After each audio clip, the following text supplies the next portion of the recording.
Hello friends, welcome to my channel Heartbreak Stories. I invite you to take a walk with me along the waterfront and listen to a new and interesting story. Let's go. What happens when a man comes home early and finds the strangest things in his own bathroom? This is that story. I came home early and walked in the bathroom. A stranger's razor, a stranger's toothbrush, and my wife, stuttering for the first time in 14 years. I didn't scream. I didn't ask twice. I just smiled, walked out, and started digging. What I found buried under our marriage made the razor look innocent. My name is Jack Harrington. I'm 43 years old. I've been married to Luna for 14 years. We have 2 kids, Caleb, who's 13 and already thinks he knows everything, and Aurora, 9 years old, who still leaves drawings on my desk when she thinks I'm sad. I built everything I have from nothing. Grew up in a working-class family in Murfreesboro, put myself through college, clawed my way up the ladder at 3 different companies before landing at Meridian Media. I'm not a man who quits. That matters for this story. It was a Thursday in late October. I'd left the office early, rare for me, but a client meeting had canceled last minute, and I had zero desire to sit through another round of budget revisions. I drove home with the windows down and the radio off, just thinking. Luna's car was in the driveway, which wasn't unusual. She managed a small interior design studio downtown and kept flexible hours. I came in through the side door off the garage. The house felt off the moment I stepped inside. Not loud off, quiet off. The particular silence of a house that's holding its breath. No music from the kitchen. No Luna calling out from wherever she was. Just stillness. I set my laptop bag on the bench and walked through the hallway. The bedroom door was open. I stepped in and immediately noticed the master bathroom door, slightly ajar, a thin line of light cutting across the floor. Luna was obsessive about that door. She always kept it closed. Always. I pushed it open. What I found didn't announce itself dramatically. There was no movie moment. It was just a collection of small, wrong things. A man's razor resting on the edge of the sink, black-handled, unfamiliar. A damp towel folded over the shower door that wasn't ours. And there, beside my toothbrush, a second one, angled as if it belonged there, as if it had always been there. My brain cataloged each item slowly, the way it does when something doesn't add up, and it's trying to find the innocent explanation first. I heard a step behind me. Luna stood in the bedroom doorway, still dressed, a careful expression on her face.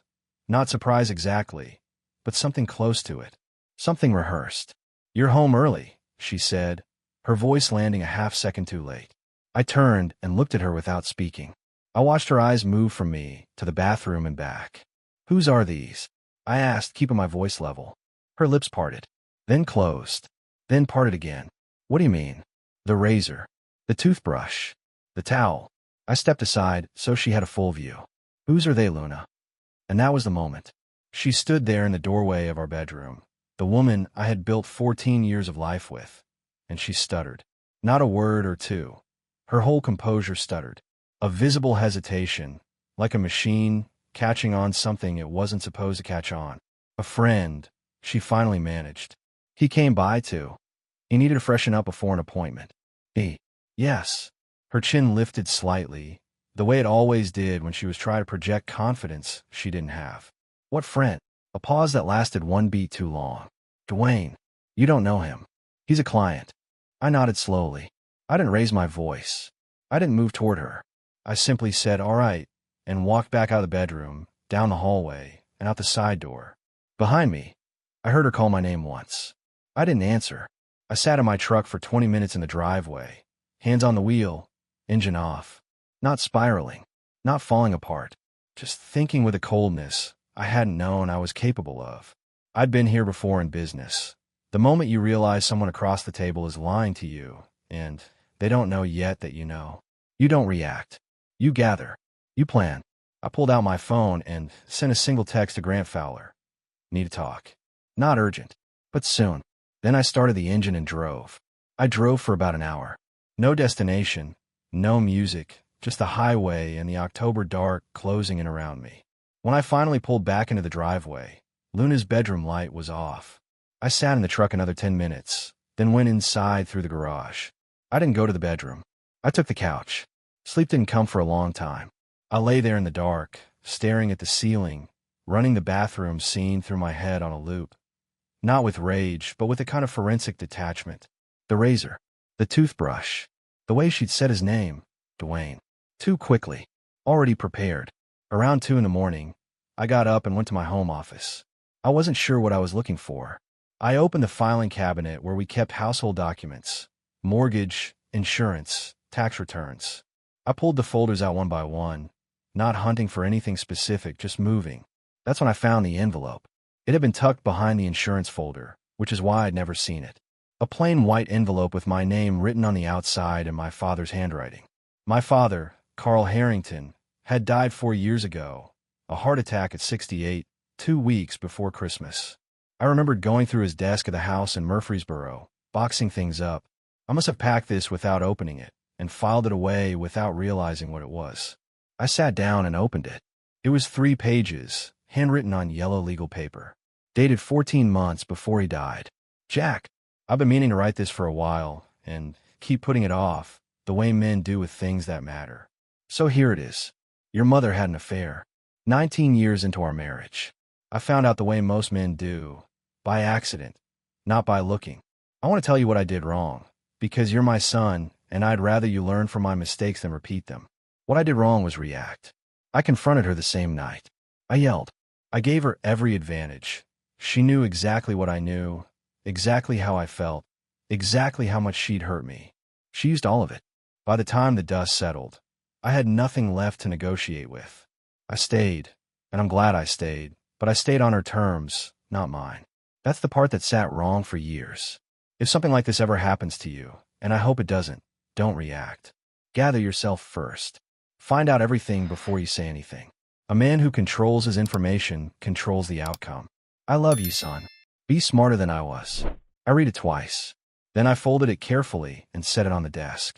My father had been a quiet, practical man who never talked about feelings if he could avoid it. 3 pages of yellow legal paper was the most he'd ever said to me about anything personal, and he'd written it like a field manual. Don't react. Gather yourself first. Find out everything before you say anything. I pulled out my phone and texted Grant again. Tomorrow morning. Coffee. Early. Then I opened my banking app. I've been meaning to look at our joint savings account for weeks. Luna handled most of the household finances, which I'd always been fine with. She was organized, detail-oriented, better at that kind of thing than I was. I scrolled back through 6 months of transactions and almost missed it the first time. A recurring transfer, once a month, to an account I didn't recognize. Not huge, between $800 and $1,200 each time, but consistent. Every 3rd week of the month, like clockwork. I sat up straighter. I went back further. 12 months of transfers. 18 months. The account number was always the same. The memo line was always blank. I wrote the account number down on a notepad and stared at it. Luna ran the design studio. She had her own business account. We'd agreed early on that she'd keep her professional finances separate, which made sense at the time. But this transfer wasn't coming from her business account. It was coming from ours. From a joint account where my paychecks landed. I closed the app and sat in the dark for a while.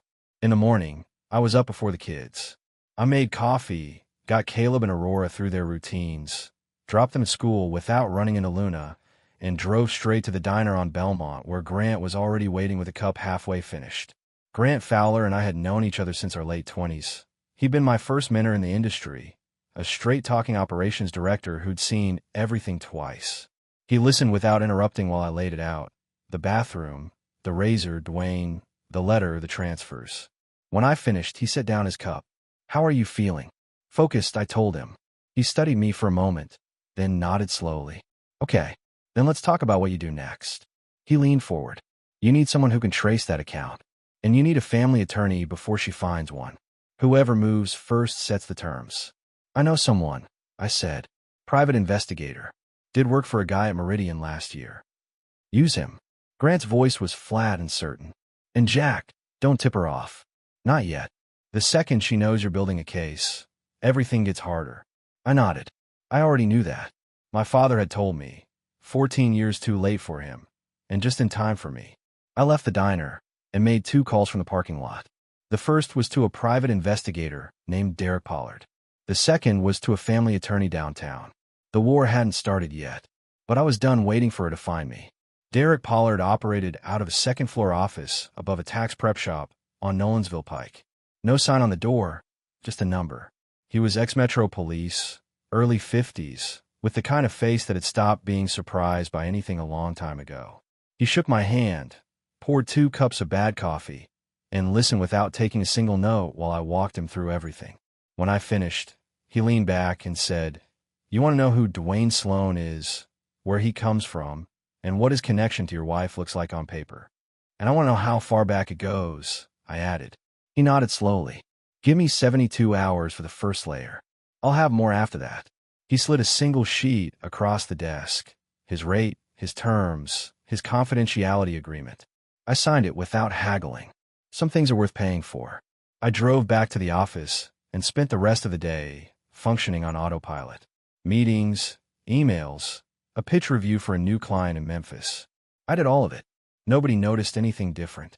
That was intentional. 3 days later, Pollard called me back to Nolensville Pike. He laid a manila folder on the desk and opened it without ceremony. Dwayne Sloan, 35, originally from Clarksville, worked as a freelance brand consultant, loosely defined, as far as Pollard could tell. 2 LLCs registered in Tennessee, 1 dissolved, 1 active. The active one had received irregular deposits over the past 18 months, several of which aligned in timing with the transfers from my joint account. I stared at that line for a long moment. "He's not just a guy she met," I said. "Doesn't look like it," Pollard replied. "The financial overlap goes back at least 20 months, which means this started well before you found those things in your bathroom." 20 months. I ran the math without meaning to. 20 months ago, Luna and I had celebrated our 13th anniversary at a restaurant downtown. She'd worn a green dress.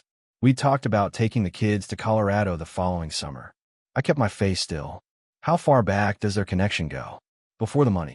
Pollard turned a page. That's where it gets interesting. He tapped a printed screenshot, a photo from a charity gala, dated 6 years back. Luna was in the frame, laughing at something. Standing 2 people to her left, partially cropped, was a man whose jawline matched Dwayne Sloan's current photos closely enough to matter. 6 years. We'd been married 8 years at that point. Caleb had been 7. Aurora had been 3. 6 years. This man had been sitting at their dinner table for 6 years. Think about that for a second. I picked up the photo and looked at it for a long time. Then I set it down and said, "Keep going. I want everything." Pollard gave a short nod. "There's one more thing you should know now." He slid another page across. "Sloan has done this before. Different woman, different city, Memphis, 4 years ago. Married, well off, ran in philanthropic circles. The husband eventually figured it out, but by then a significant amount had moved through similar channels. No charges were ever filed. It settled quietly. A professional. The man wasn't just Luna's mistake. He was a calculated operator who found vulnerable entry points in marriages and worked them for money." I closed the folder and handed it back. "Keep a copy of everything. I'll need it documented." "Already done," Pollard said. I left his office and sat in my truck in the parking lot for a while. Not falling apart.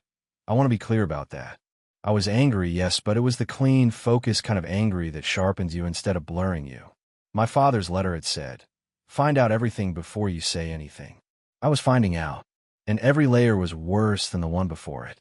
That evening I called my attorney, a family law specialist named Patricia Horn, who came with a quiet reputation for being devastating in court. I gave her Pollard's preliminary findings. She listened, asked 4 precise questions, and told me to have Pollard continue documenting and to make no changes to my financial behavior yet.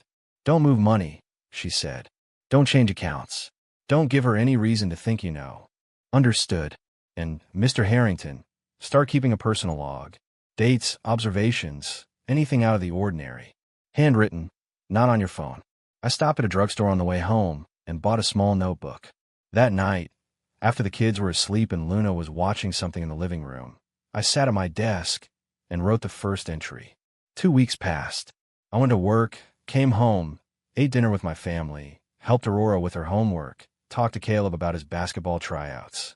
On the surface, nothing had changed. Underneath, everything had. Pollard had continued digging. The transfers from our joint account totaled just over $19,000 across 20 months. $19,000 that had moved from my paycheck into Dwayne Sloan's orbit while I was sitting in client meetings and picking up dry cleaning. Patricia Horn was building the legal framework quietly. She'd flagged the financial transfers as potential marital waste, a term that, she explained with characteristic flatness, carried real weight in Tennessee family court. But I needed one more thing. I needed proof that Luna was actively coordinating with Sloan, not just seeing him. The financial trail was strong, but a determined attorney could argue coincidence, could argue that Luna had simply been defrauded by a man she trusted professionally. I needed to show intent, coordination, conspiracy, if we're using the right word. Grant had suggested the idea over coffee the previous week, half joking when he said it. But I turned it over for days and decided it was exactly right. I chose a Tuesday morning. Luna was in the kitchen when I came downstairs, and I made sure to seem distracted, a little stressed, not unusual for me before a big pitch. I poured coffee and said, almost offhandedly, I've got a meeting Thursday with the Meridian partners. They're finally moving on the Atlanta expansion. I'll probably be tied up all day and might stay over. Luna looked up from her phone. Thursday. Yeah, might not be back until Friday morning. I shrugged. Big deal if it goes through. She nodded. Okay, I'll figure out the kids. I want to work. I told no one at Meridian about any Atlanta meeting because there wasn't one. I called Pollard from my car and told him to watch Sloan starting Wednesday evening. Thursday morning, I drove to Grant's place instead of the office and worked from his kitchen table. At 11:14 a.m., Pollard sent me a text. He's at your house. Arrived 10:52. Car parked 2 streets over. At 12:30 p.m., still inside. At 2:17 p.m., leaving now. Photos attached. I opened the photos. Dwayne Sloan walking out my front door, Luna visible in the doorway behind him. Not touching, careful enough for that. But his posture, her expression, the unhurried ease of the whole thing told the story clearly enough. Pollard had also captured something I hadn't anticipated. As Sloan reached the sidewalk, he turned back and Luna handed him a folded piece of paper. An envelope. What's an envelope? I texted. Pollard replied 20 minutes later. Followed him to a coffee shop on 12th. He opened it at the table. Photographed contents from adjacent seat. Scanning and sending now. The scan came through a few minutes later. Inside the envelope was a single handwritten note in Luna's handwriting and a personal check from her studio account for $1,000. I sat in Grant's kitchen and stared at it. You got her, Grant said quietly from across the table.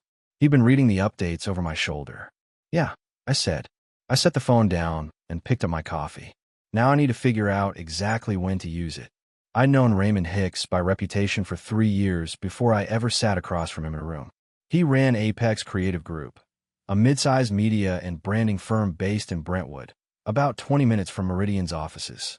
We'd competed for the same clients more than once, and we'd each won and lost our share. I knew him as aggressive, methodical, and not particularly interested in pleasantries. He was 50 years old, had built his company from a 2-person shop, and was widely considered to be the sharpest operator in the Nashville media market outside of the big national players. We were not friends. We were not enemies. We were competitors who had never needed to be anything else. That changed on a Tuesday afternoon in mid-November. Grant had tipped me off the week before. He'd heard through a mutual contact in the industry that Hicks was dealing with something personal that had intersected with his business, something involving a consultant who had gotten closer to his firm than he'd intended. Grant didn't have details, but he had a hunch. I called Raymond Hicks directly.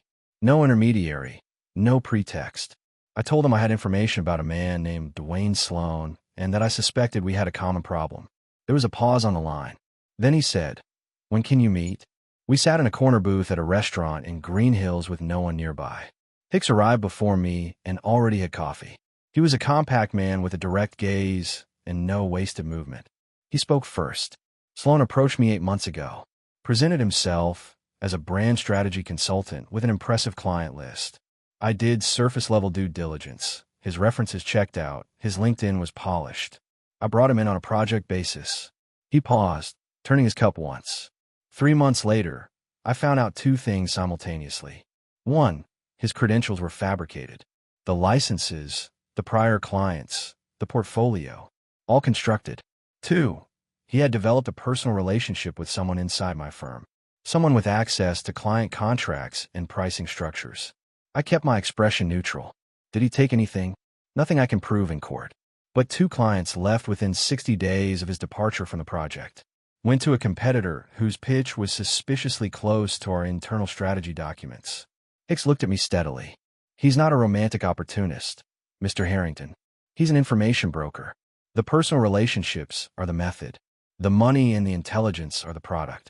I told him what Pollard had found. The 20 months of transfers. The prior situation in Memphis. The photo from 6 years back at the charity gala. Hicks listened without interrupting.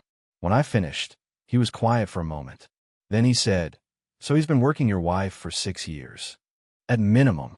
And you have documentation of the financial transfers." "My PI has it. My attorney has it." Hicks nodded slowly. He reached into the inside pocket of his jacket and set a USB drive on the table between us. "I have something that might be useful to you. Communications between Sloan and my former contact inside Apex. Emails, mostly. They establish a clear pattern of how he operates, how he identifies targets, how he builds the relationship, how he structures the financial arrangements." He slid the drive toward me. "I can't use it publicly without exposing my own firm's vulnerability. But you can use it to establish who he is. And what he did to your marriage wasn't personal.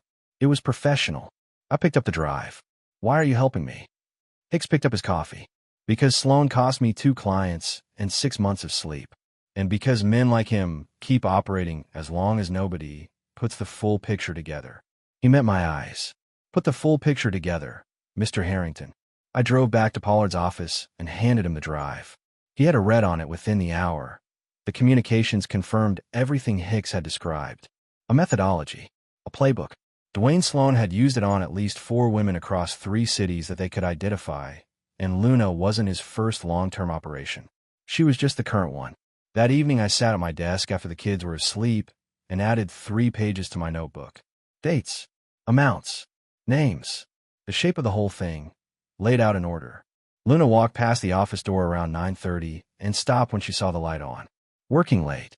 Wrapping something up," I said, without looking up from the page. She stood there a second, then moved on. I heard her close the bedroom door. I kept writing. The call from Dr. Renata Shields came on a Thursday morning while I was driving to the office. Dr. Shields was the children's therapist. We'd started taking Caleb to her 8 months ago when his grades slipped and he'd gotten into 2 fights at school. She'd been good for him, straightforward and no nonsense. Aurora had started seeing her monthly as a precaution, which Luna had suggested and I'd agreed to without question. I answered on the second ring. "Mr. Harrington," she said, "I want to be transparent with you about something. And I want to stress that this call is being made with the same transparency to both parents. I've been made aware that Mrs. Harrington has had several conversations with me over the past month that have included characterizations of your parenting and home environment that I believe you should know about." I pulled into a parking lot and stopped the car. "What kind of characterizations?" Dr. Shields chose her words carefully. "Descriptions of emotional unavailability. Suggestions that the home atmosphere has been tense due to your behavior. Claims that the children have expressed concerns to her that they haven't expressed to me." A pause. "I want to be clear. In my sessions with Caleb and Aurora, neither child has indicated anything that aligns with what Mrs. Harrington has described. Children don't always say everything to a therapist, but the disconnect here is significant enough that I felt obligated to raise it with you directly." I kept my voice even. "I appreciate that, Dr. Shields. I'd also like to suggest, going forward, that any communications from either parent regarding the children's therapeutic progress go through both parents simultaneously. I should have established that boundary earlier. I'm establishing it now." "That sounds right to me," I said. After I hung up, I sat in the parking lot for a few minutes. Luna had been working on the therapist, quietly, steadily, building a picture of me as the problem in the house, probably for months. It was well executed, I'll give her that. If Dr. Shields had been less scrupulous, it might have worked. She used their own children's therapist against him. That's not just betrayal anymore. That's a whole different level of cold. I called Patricia Horn from the parking lot. She listened to the summary and was quiet for a moment. "She's building a custody narrative," Patricia said. "This is consistent with what we'd expect, if she's been consulting her own attorney on the side. The therapist angle is common. You try to establish a professional record of parental deficiency before the divorce proceedings begin. Her voice was steady and precise. The fact that the therapist called you is significant. That call, properly documented, becomes evidence of the attempt itself. How do I document it? Follow up with Dr. Shields in writing today. Email. Ask her to confirm what she told you. Keep it factual, no editorializing. She'll likely respond, and that response becomes part of your file. Patricia paused. And, Mr. Harrington, I'd recommend switching to a different therapist for the children. Someone neither of you has a prior relationship with. A clean slate. I spent my lunch hour on that. Found a well-reviewed child psychologist on the West Side. Made appointments for both kids for the following week, and sent Dr. Shields a careful, professional email summarizing our conversation. Her reply came before the end of the day, measured, professional, and clearly written by someone who understood it might eventually be read by a judge. I printed it and added it to the file. That evening, Grant came over after dinner. We sat on the back porch while the kids watched a movie inside, and I walked him through the week. Raymond Hicks, the USB drive, the therapist. Grant was quiet for a moment after I finished. Then he shook his head slowly. She had a three-front strategy going. The money, the man, and the narrative. Yeah. And she thought you were too busy to notice any of it. I looked out at the backyard. The old swing set Caleb had outgrown, but Aurora still used sometimes. She knew exactly what I cared about, I said. She just miscalculated what I'd do when I found out. Grant looked at me. What are you going to do? I turned the coffee cup in my hands. Everything Patricia tells me to. In exactly the order she tells me to do it. He nodded once. Patricia Horn called me on a Monday morning and said 4 words. We're ready to move. I've been waiting for those words for 3 weeks. Everything Pollard had gathered, everything Raymond Hicks had handed me on that USB drive, the trap I'd set and Luna had walked straight into. It was all documented, organized, and sitting in a file at Patricia's office that was thick enough to double as a doorstop. We filed that afternoon. Divorce petition, custody motion, and a separate filing flagging the financial transfers as marital waste. Patricia had timed it precisely, served before Luna could retain her own attorney, which meant she'd be scrambling to find representation while we were already 2 moves ahead. I was at the office when the process server went to the house. Grant called me 10 minutes later. She called me, he said. Didn't know who else to call. She sounded like she'd been hit by a bus. What did she say? That you blindsided her. That she didn't understand why you couldn't just talk to her. Grant's voice was dry. I told her you tried talking in the bathroom 3 weeks ago, and she'd answered with a made-up story about a client. How'd she take that? She hung up. Luna called me twice that afternoon. I let both calls go to voicemail. Patricia had been clear. No direct communication outside of documented channels. I texted Luna a single line, all communication through attorneys going forward, and left it at that. The next day, she showed up at Meridian. I found out from our front desk that she'd arrived unannounced, asked to see me, and been told I was in a meeting. She'd waited 20 minutes in the lobby, then left. I heard about it secondhand. The meeting she'd interrupted was real, a client call that had nothing to do with any of this. But the optics of her showing up at my workplace uninvited were exactly the kind of thing Patricia had told me to document. I wrote it down that evening, time and date, and added it to the file. 3 days later, she retained an attorney. His name was Preston Voss. I recognized it. A downtown family law firm with a reputation for aggressive tactics and media-friendly posturing. Patricia wasn't concerned. Voss plays to the gallery, she told me. He makes noise and hopes the other side flinches. We won't. The first real shot came the following Tuesday, when Voss filed a counter-motion alleging financial misconduct on my part. Specifically, he claimed I had made unauthorized transfers from the joint account to fund what he described as undisclosed personal expenditures, and that I had been deliberately reducing household financial resources in anticipation of litigation. It was fabricated. Every dollar in our accounts was accounted for, every transfer documented and legitimate. But that wasn't the point. The point was to muddy the water, to make me look like I was hiding something, so that Luna's $19,000 in transfers to Dwayne Sloan Shell Company would look like just one side of a mutual problem. I sat in Patricia's conference room and listened to her walk through Voss's filing without raising my voice once. He's guessing, she said, setting the document down. He doesn't have anything. If he had anything, he'd have led with it. She looked at me. We respond with your complete financial records going back 3 years. Clean, organized, annotated. We bury his allegation under documentation. Do it, I said. Pollard had one more piece he'd been working on for 2 weeks, the Memphis situation. The previous husband who'd dealt with Sloan and settled quietly. Pollard had tracked him down through court records and made a discreet call. The man's name was Gerald Whitfield, and he'd agreed to provide a written statement confirming the pattern he'd experienced, the fabricated credentials, the financial arrangement, the way Sloan had operated. I read Whitfield's statement that evening at my desk. It was a plain, careful document, dates, amounts, a description of how it had ended. At the bottom, he'd written one line that wasn't part of the legal summary. I hope you hit him harder than I did. I intended to. Aurora brought me a drawing before bed that night. 2 stick figures holding hands, labeled Dad and Aurora in her careful printing. I taped it to the edge of my desk lamp and looked at it for a while after she was asleep. Whatever happened in that courtroom, these 2 kids were coming home with me. That was the only outcome I was building toward. The Meridian Quarterly Gala was held every November at a hotel downtown. Clients, partners, industry contacts, the usual rotation of faces. Luna and I had attended together every year since I joined the company. This year I went alone. I didn't announce it. I didn't make a thing of it. I simply arrived, signed in, and moved through the room the way I always had. Handshakes, conversations, a drink I barely touched. But people noticed. In our industry, in our circle, absence speaks loudly.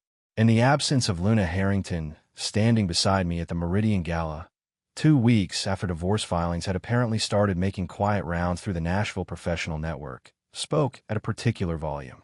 Raymond Hicks found me near the bar around 8:30. "You look like a man who slept well last night," he said, which was his version of a compliment. I did. I told him, and it was true. He held his glass without drinking from it. Voss filed a counter motion. "Patricia told me. She's not worried. She's right not to be." Hicks glanced across the room, then back at me. "For what it's worth, the Whitfield statement is going to matter. A documented pattern changes the conversation from marital dispute to predatory scheme. Judges notice that distinction. That's what Patricia thinks too." He nodded once. We stood in comfortable silence for a moment, which would have been unthinkable 3 weeks ago. "You know," Hicks said eventually, "I've competed against you for 3 years and never once thought about whether I respected you." A pause. "I do, for the record." I looked at him. Same. He moved on. I stayed where I was for a minute, watching the room. A year ago, I would have been scanning it for Luna, checking that she was comfortable, making sure we were working the room the way couples do at industry events. Now I was just here, present for my own purposes, on my own terms. It was a different feeling than I'd expected. Not lonely. Not triumphant. Just clean. Patricia called me the next morning with news I hadn't anticipated. Voss had reached out to her the previous evening, after the gala, as if my appearing there alone had been a signal of some kind. He wanted to discuss a settlement framework. No litigation, no trial, a negotiated resolution. "She's scared," Patricia said. "Of what specifically?" "The financial evidence. Voss has seen Pollard's report now, the full version I disclosed in response to his countermotion.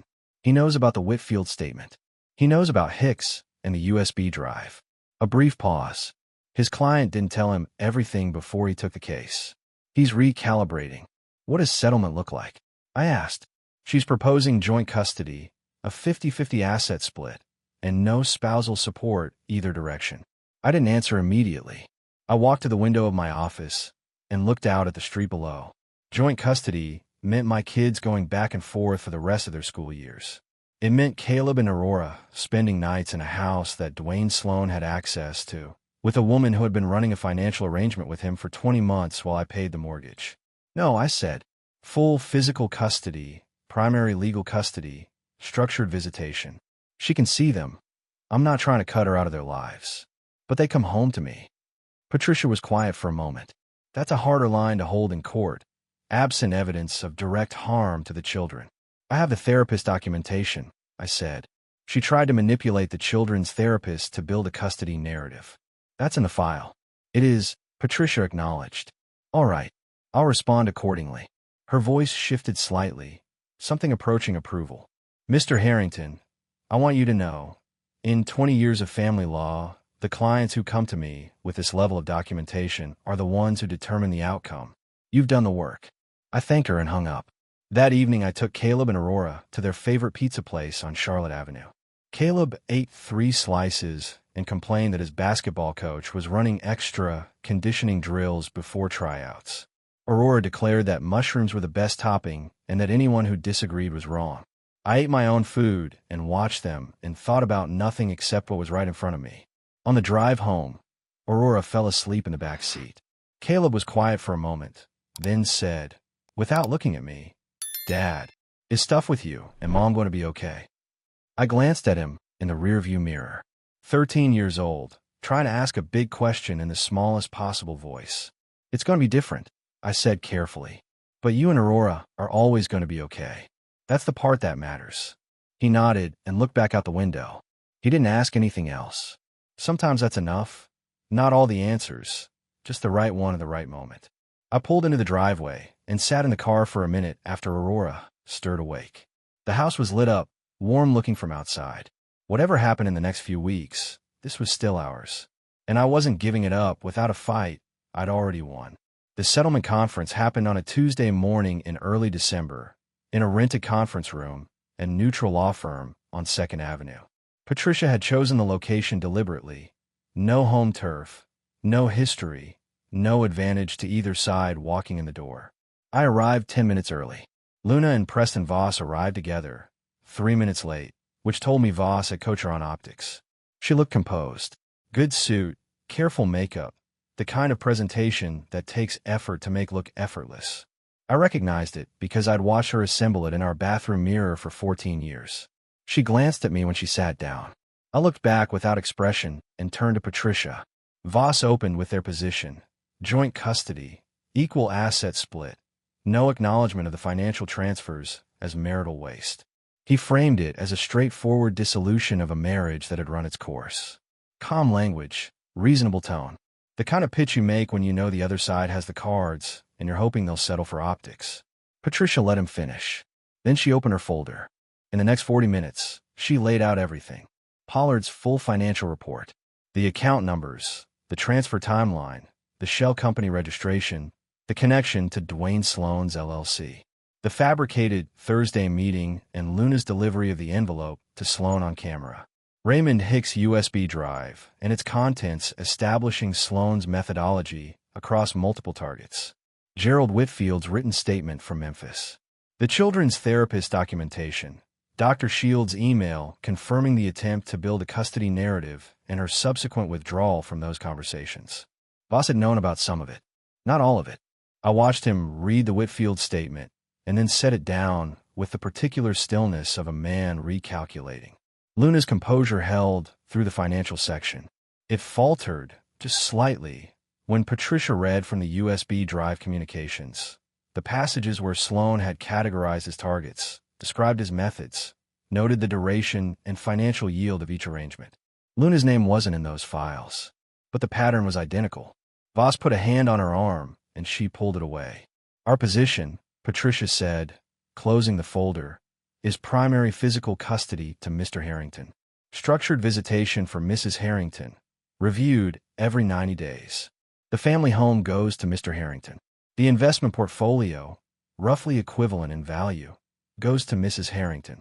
The transfer total of $19,400 is treated as marital waste and offset against her share. Silence. Voss leaned toward Luna and spoke quietly. She shook her head twice. He spoke again. She looked at the table for a long moment. Then she looked at me. "The kids," she said, and her voice was the first unguarded thing I'd heard from her in weeks. "I want to see the kids." "You can," I said. "Every other weekend to start. Room to expand if the parenting coordinator agrees." Her throat moved. "That's not enough." "It's what's available right now," I replied. "You spent the last 6 weeks trying to build a case that I was an inadequate father through your children's therapist. The parenting coordinator will factor that in. Show her something different over the next 6 months, and the schedule changes." She looked down again. Voss wrote something on his notepad. They exchanged a look. Then he nodded once, slowly, and began discussing the language with Patricia. It took another 2 hours to finalize the details. When it was done and the signatures were gathered, Voss packed his briefcase quickly and left. Luna stood at the end of the table for a moment, buttoning her coat. I was already talking quietly with Patricia. Luna didn't say anything on her way out. At the door she paused, and I thought she might turn around. She didn't. Patricia walked me to my car afterward. "Clean," she said simply. "Thank you," I told her. "You did the preparation," she replied. "I just presented it." I drove home in the early afternoon light. Caleb and Aurora were still at school. The house on Elmwood Drive was quiet. The good kind of quiet this time, not the wrong kind. I walked through the kitchen, down the hallway, to the master bedroom. The bathroom door was standing open the way I'd gotten used to leaving it. I stood in the doorway and looked at the sink where the razor had been, the spot where a stranger's toothbrush had sat beside mine, the towel rack where a damp towel had told a story Luna hadn't been ready to explain. I'd stood in this exact spot 7 weeks ago and felt the floor shift under me. I stood here now and felt something else. Not relief, not victory, just the particular solidity of a man who didn't let the ground stay unsteady. I went to the kitchen and started dinner before the kids got home. 8 months later, Caleb made the basketball team. He texted me from the gym with a string of capital letters that required no translation. I was in a client meeting when it came through, and I excused myself for 60 seconds to type back. "I knew you would. Dinner tonight, your choice." He chose the burger place on Broadway. Aurora demanded onion rings as a side and ate most of Caleb's. Life had rearranged itself into something I hadn't planned for, but it started to recognize as mine. The house on Elmwood was ours, the three of us, in a way it had never quite been when there were four. That sounded like a loss, and in some ways it was. But it was also the truest version of the place it had ever been. Dwayne Sloan's story had a postscript. Patricia had forwarded me a brief summary in March. A civil judgment entered against him in Tennessee court, stemming from a consolidated complaint that included my case, the Memphis matter from Whitfield, and a third situation out of Knoxville that Pollard had uncovered during the broader investigation. Sloan hadn't contested any of it. His Tennessee LLCs were dissolved. He'd apparently relocated to somewhere outside the state with significantly fewer resources than he'd arrived with. Raymond Hicks and I had lunch twice since November. We'd referred one client to each other. Neither of us had become warm exactly, but we'd become something more useful. Two people who understood each other and had proven it under pressure. That was its own kind of relationship. Luna saw the kids on alternating weekends. The schedule had held. The parenting coordinator's review in April had gone straightforwardly. Nothing to expand, nothing to reduce. Caleb dealt with it in his quiet, head-down way. Aurora asked questions sometimes, the kind 9-year-olds ask when they're trying to map a world that's changed. I answered them as honestly as I could without making her carry more than she should. Grant and I had coffee every other Thursday. He'd started dating someone, a woman he'd met at an industry event, and he seemed lighter for it. He asked me once, carefully, whether I was thinking about moving on. I gave a straight answer. Not yet. Maybe eventually. But not because I'm looking for something to fill a gap. He nodded like that made sense to him. On a Saturday in late July, I was doing the kind of weekend maintenance that houses demand. Fixing a cabinet hinge, replacing a bulb in the hallway, and I ended up in a master bathroom with a toolbox, recaulking the edge of the sink where the old seal had started to lift. I worked through it methodically, the way my father would have. No rush, each step done properly before moving to the next.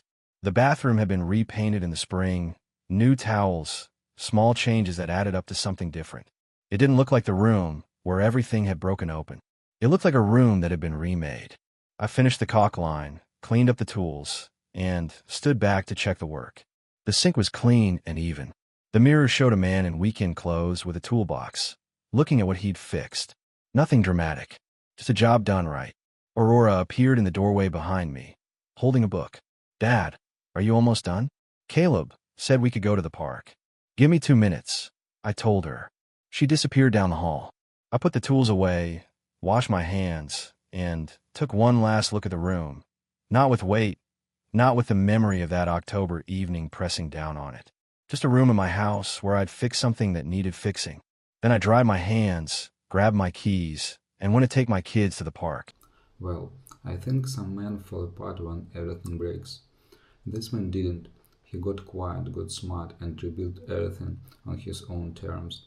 That's the kind of story I think we all need to hear sometimes. Thanks for listening and see you in the next video.